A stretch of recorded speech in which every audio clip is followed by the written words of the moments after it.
Assalamualaikum warahmatullahi wabarakatuh.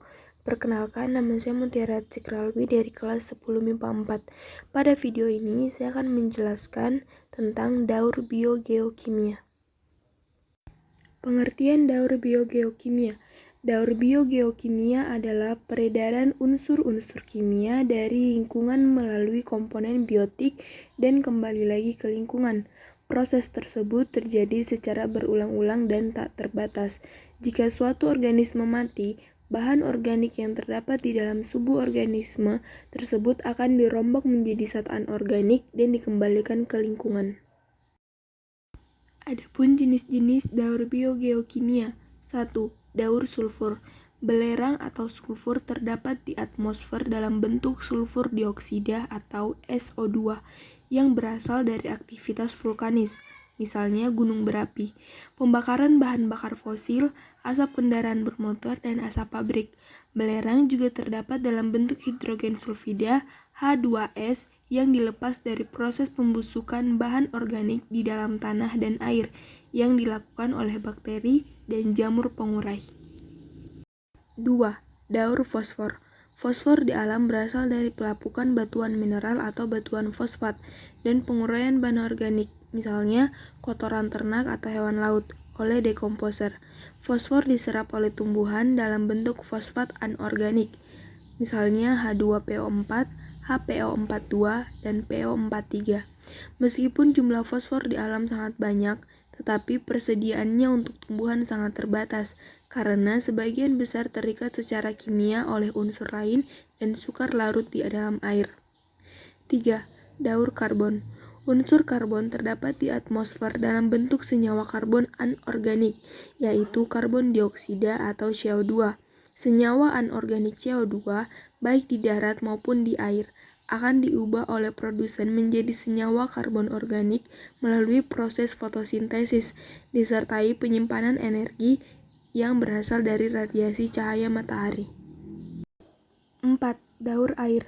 Daur air berbeda dengan daur biogeokimia lain, karena sebagian besar aliran air terjadi bukan melalui proses kimia, melainkan proses fisik. Air mempertahankan bentuknya sebagai H2O, kecuali terjadi perubahan kimia dalam proses fotosintesis. Sumber air di alam yaitu lautan, danau, rawa, waduk, dan sungai. 5. Daur nitrogen. Nitrogen merupakan unsur yang penting dalam kehidupan, yaitu sebagai komponen pembentuk protein atau komponen penyusun asam nukleat DNA dan RNA. Sumber utama nitrogen adalah N2 di atmosfer. Namun, sebagian besar organisme baik tumbuhan maupun hewan tidak dapat memanfaatkan N2 bebas di udara. Siklus daur fosfor. Pelapukan batuan.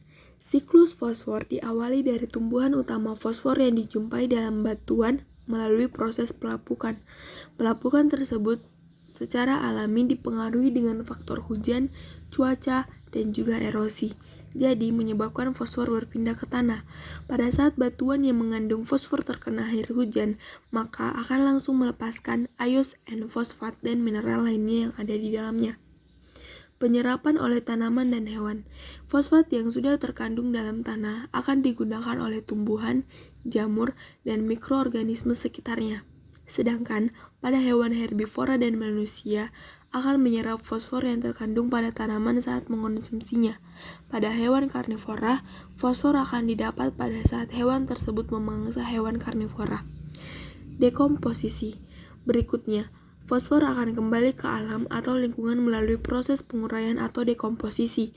Fosfat yang sudah masuk dalam tanah atau hewan akan diurai oleh dekomposer saat tanaman atau hewan tersebut mati. Maka fosfat organik akan kembali ke tanah atau air. Proses daur fosfat dilanjutkan oleh peran bakteri dalam tanah yang akan memecah bahan organik jadi bentuk fosfat yang bisa diserap tanaman, dan proses ini dinamai dengan mineralisasi. Fosfor yang terkandung dalam air akan terus berkelanjutan siklusnya sampai menjadi sedimen dan mengarah ke lautan. Sekian penjelasan saya tentang daur biogeokimia serta siklus fosfor. Terima kasih atas perhatiannya. Wassalamualaikum warahmatullahi wabarakatuh.